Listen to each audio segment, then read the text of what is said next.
지난 주일 친교 주일을 통하여서 우리 운남의 모든 가족들이 참 기쁨의 시간들을 보내었습니다.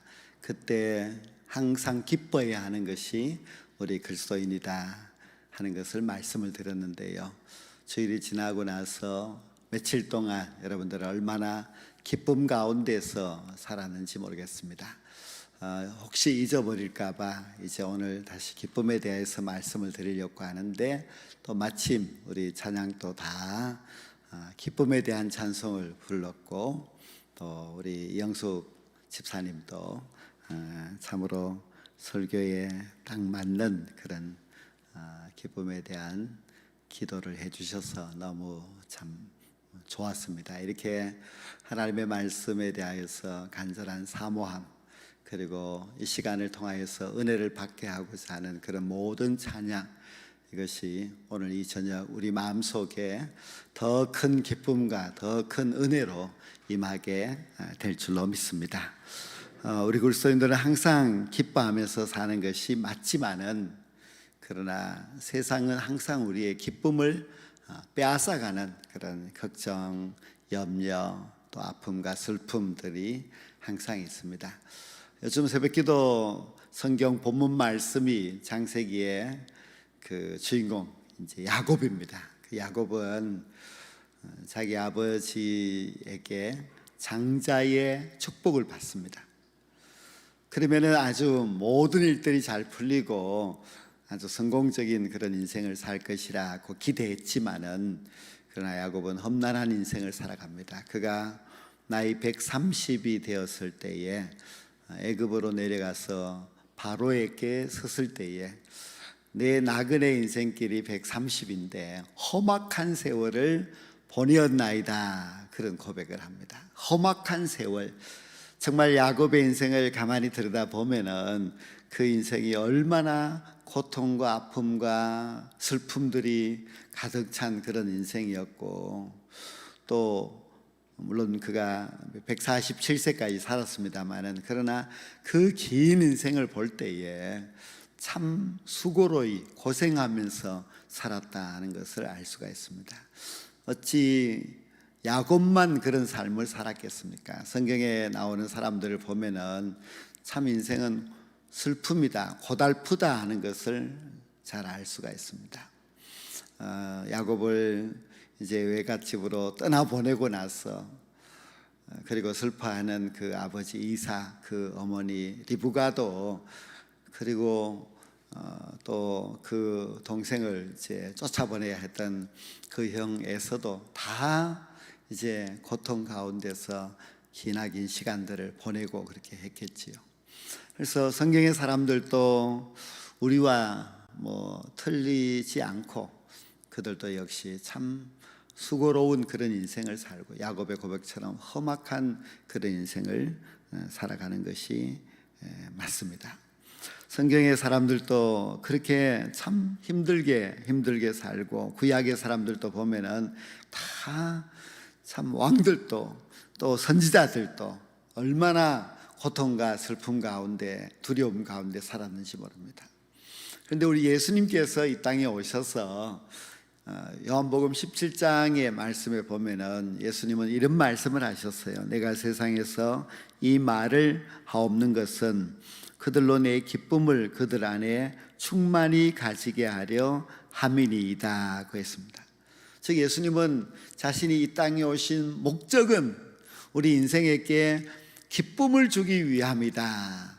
그리고 예수님이 주시는 그 기쁨은 세상이 주는 기쁨과는 차원이 다르다는 것을 요한복음 17장에서 쭉 설명하고 있는데, 그때가 이제 예수님이 십자가에 달려 돌아가시기 전이었습니다. 예수님은 자신이 이 땅에 오신 목적은 우리 인생에게 기쁨을 주기 위함이라고 말씀하셨고, 또 예수님은 우리를 향하여서 아무것도 염려하지 말라 하시고 항상 기뻐하라고 말씀을 하셨어요. 그리고 내가 기쁨을 주기 위해서 너희들에게 왔다, 그렇게 또 말씀을 하셨습니다. 성경에는 이 기쁨이라고 하는 단어가 164번이 기록되었고요, 또 기뻐하라고 하는 동사로 나온 것도 193번이나 나옵니다.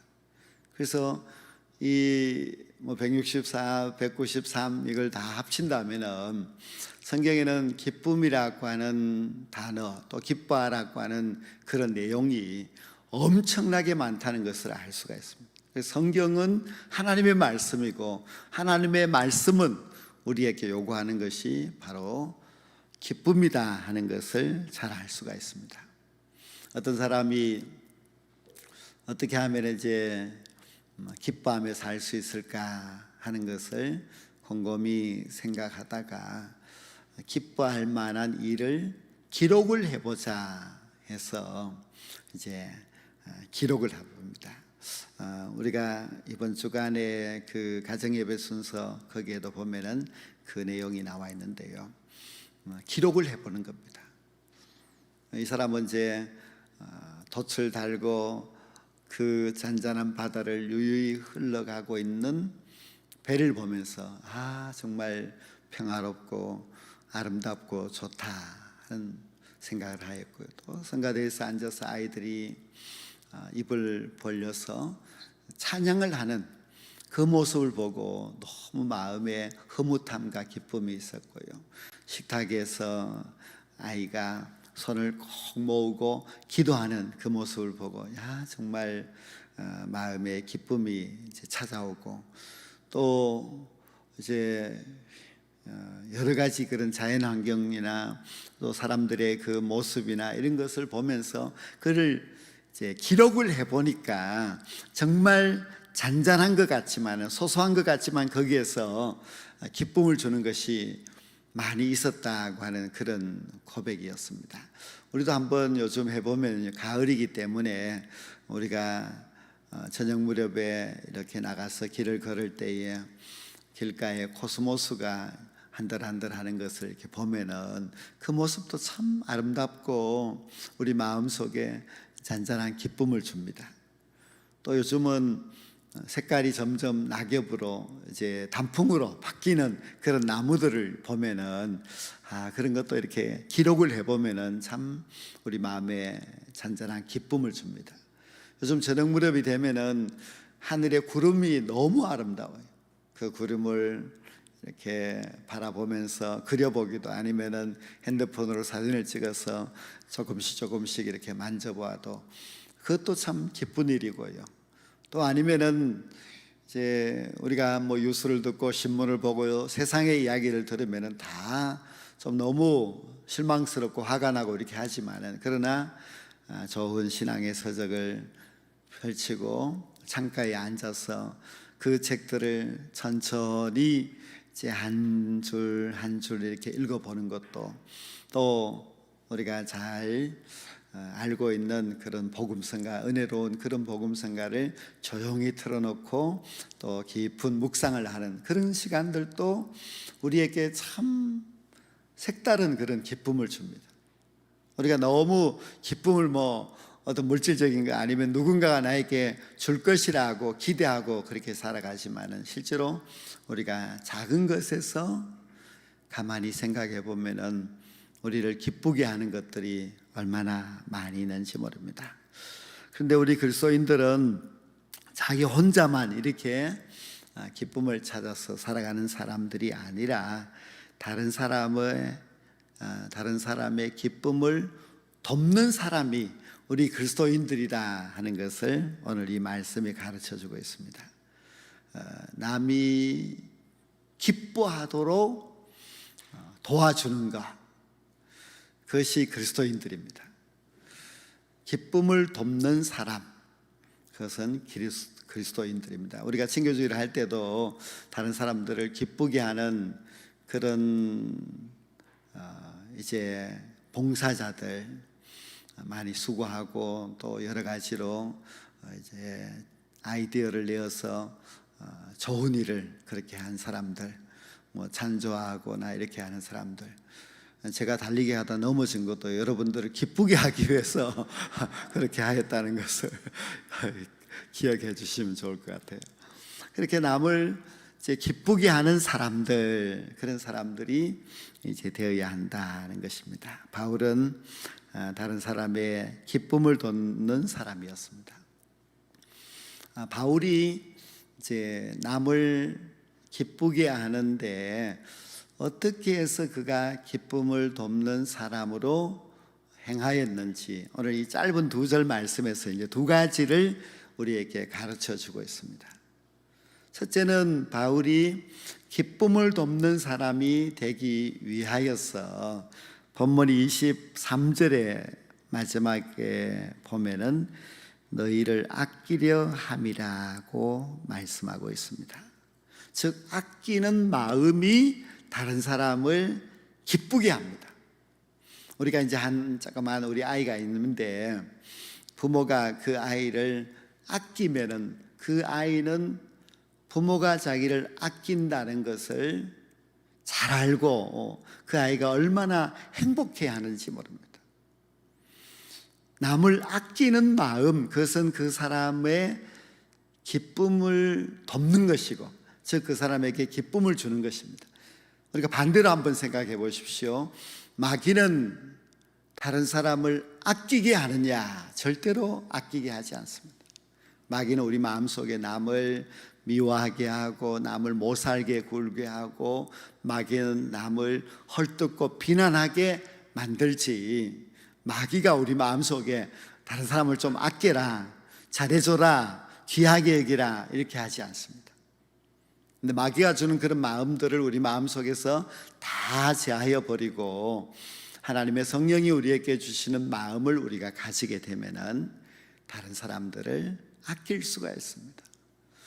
우리가 사도행전을 시작하면은 예루살렘 교회가 등장합니다. 예루살렘 교회 성도들은 성도들 모두를 서로 간에 아껴주는 사람입니다.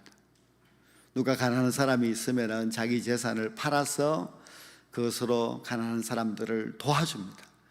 내 소유를 내 것이라고 하지 않고 서로 유무상통하면서 그렇게 살아가는 사람들이 바로 초대 예루살렘 성도들이었습니다. 즉 초대교회의 그 아름다운 모습은 서로가 서로를 아껴주는 모습입니다. 교회가 밝은 교회, 좋은 교회, 부흥하는 교회가 되려면은 성도가 서로를 아껴주는 그런 마음이 분명히 있어야만 합니다. 그런데 오늘 이 본문은 이제 고린도 교회를 향해서 바울이 쓴 편지이지요. 근데 고린도 교회는 바울이 가서 1년 반 동안 전도하여서 세운 교회지만은 고린도 전서를 보면은 고린도 교회는 문제투성이입니다. 서로 당파를 지어서 싸우고 또 음행의 죄를 여전히 행하고 있고 자기가 하나님께 받은 은사를 뽐내느라고 다른 사람의 은사를 무시하기도 하였고 너무 이것저것 막 문제가 많았습니다. 심지어 자기들을 예수 믿게 한 바울을 사도가 아니라고까지 헐뜯고 비난하는 사람들이었습니다. 그 소문을 들은 바울은 인간이면 당연히 화가 나고 괘씸하고 배신감을 느끼고 정죄하고 심판해야 맞지만은, 그러나 바울은 그런 고린도 교인들을 아꼈습니다. 바울이 아끼는 그 마음의 첫 번째 표현은 이제 고린도 전서를 기록하여서 고린도 교회를 가르친 것이었고, 두 번째로는 고린도 교회에 즉시 달려가지 않습니다. 그렇게 문제투성이인 고린도 교회를 즉시 달려갔으면은 뭔가 굉장한 결단을 내리고 아니면 고린도 교인들에게 혼내거나 그렇게 했겠죠. 그러나 바울은 고린도 교회를 아꼈기 때문에 가지 않았습니다. 여기 보면은 고린도에 가지 아니한 것은 너희를 아끼려 함이라고 말씀하고 있습니다.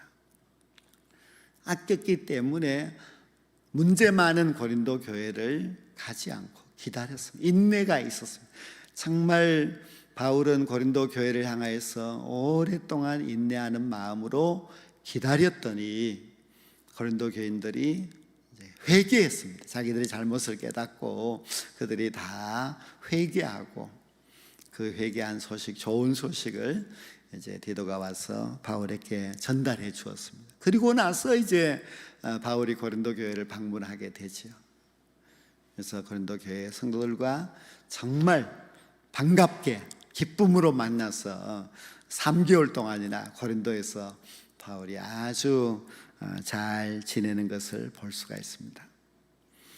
물론 잘못한 사람, 또 문제가 있는 그런 사람들도 있지만은, 그러나 그들을 아끼는 마음을 가지게 된다면은 반드시 그 모든 오해와 갈등들도 이제 풀려나게 되고, 그리고 아낀다고 하는 그 자체가 이제 사랑한다는 그런 뜻이죠. 그 아끼는 사랑이 있을 때에 결국 참된 기쁨이 임하게 됩니다. 바울 사도가 이제 기쁨을 돕는 사람으로서 그가 참 많은 일들을 이제 한 사람들입니다. 오늘 본문 24절에 보면은 우리가 너희 믿음을 주관하려는 것이 아니요 오직 너희 기쁨을 돕는 자가 되려 함이니라고 했습니다. 기쁨을 돕는 자가 나는 되려고 했다. 남이 기뻐하도록 돕는 사람, 바울은 자신이 기쁨을 돕는 사람이 되기를 바라면서 그렇게 살았는데요. 다른 사람을 이제 기뻐하도록 만드는 사람, 바울이 다른 사람들을 어떻게 기뻐하도록 만들었을까? 뭐 물질을 많이 주어서, 아니면은 그 신분을 종에서 자유인으로, 아니면은 뭐 이제 세상적인 그런 영화를 누리도록 만들고 그렇게 한 것은 아닙니다. 물론 오늘날 모든 사람들이 주로 기쁨을 물질에서 많이 찾고 세상적인 어떤 것에서 이제 많이 찾습니다. 아까 우리가 부른 그 두 번째 찬송에 보면은 이전에 세상락 기뻐서도 지금 내 기쁨은 오직 예수라는 그런 가사가 있죠. 그런데 정말 이전에 세상락, 즉 지금도 우리는 이전에 속한 사람이 되어서 세상의 것으로 많이 기쁨을 누리고 또 거기서 기쁨이 있다고 생각하고 찾아가고 합니다. 그러나 그 찬송가의 가사처럼 지금 내 기쁨은 오직 예수, 예수 믿는 것이 참 기쁘다고 하는 것, 주님 안에서 살아가고 있다는 것이 가장 행복하다고 하는 것을 아는 사람이 진짜 기쁨을 아는 사람들입니다. 바울은 일생 동안 복음을 전하면서 남을 기쁘게 하는 그런 삶을 살았습니다. 예수님도 이 세상 우리 인생에게 오셔서 우리에게 이제 내가 기쁨을 주노라, 기쁨을 주기 위해서 왔다고 하셨는데, 예수님께서 우리에게 주신 기쁨이 뭔가 하면은 그것은 바로 복음입니다. 예수 그리스도를 통하여서 구원받는 복음, 이 세상이 줄 수 없는 그 영원한 하나님의 나라의 가치, 영원히 멸망받을 수밖에, 지옥 갈 수밖에 없는 그 인생을 십자가를 통하여서 구원해 주신 그 구원의 기쁨, 그것이 예수님이 주는 기쁨이었습니다. 세상에 다른 기쁨을 다 가졌다 할지라도 구원의 기쁨, 천국의 기쁨을 얻지 못하는 사람이라면 아무런 소망이 없습니다. 바울이 나는 기쁨을 돕는 사람이다, 기쁨을 주려고 왔다. 바울이 만나는 사람, 바울이 찾아가는 곳, 그 모든 곳에서 바울은 기쁨을 주기 위해서 찾아갔습니다. 귀신 들렸던 사람이 바울을 만나서 귀신이 떠나가고 그는 참 건강한 그리스도인들이 되었습니다. 또 죄의 종으로 우상을 섬기며 세상에 즐거움에 차여서 방탕하게 살아가던 사람, 바울을 통하여서 예수 그리스도의 복음을 듣고 믿고 새 사람이 되어서 새로운 인생을 살아가게 되었습니다. 그리고 정말 세상이 좋아서 세상에 취하여서 살아가던 그런 사람들이 이제 예수 믿고 나서 주님을 위하여서 헌신하는 그런 제자가 되는 그런 사람들, 다 바울이 그들에게 기쁨을 주었습니다. 그들이 가진 그 기쁨은 세상의 기쁨이 아니었고 영원한 천국의 기쁨입니다.